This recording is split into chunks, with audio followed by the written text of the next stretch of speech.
श्री सूर्यनारायणाय नमः. पूर्वी एका गावात आदित्य राणूबाई नावाची एक अत्यंत श्रद्धाळू स्त्री राहत होती. तिला सूर्यनारायणावर अतूट विश्वास होता. ती दर रविवार पहाटे उठून स्नान करून स्वच्छ वस्त्रे परिधान करी, तांब्याच्या पात्रात पाणी, लाल फूल व अक्षता घालून ती सूर्यदेवाला मनोभावे अर्घ्य अर्पण करी.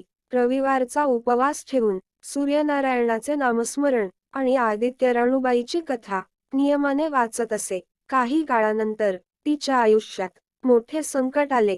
पती आजारी पडले, घरात दारिद्र्य आले, सुख शांती हरपली. लोक तिला म्हणाले, हे व्रत सोडून दे.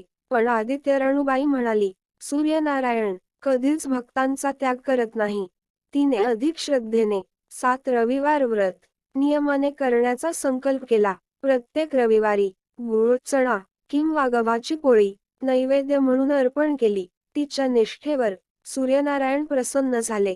हळूहळू पतीचे आरोग्य सुधारले, घरात धन धान्य आले आणि सुख समृद्धी नांदू लागली.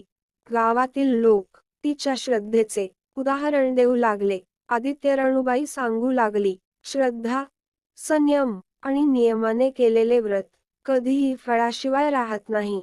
हीच आदित्य राणूबाईची पवित्र कथा. श्री सूर्यनारायणाय नमः. जय आदित्य राणूबाई.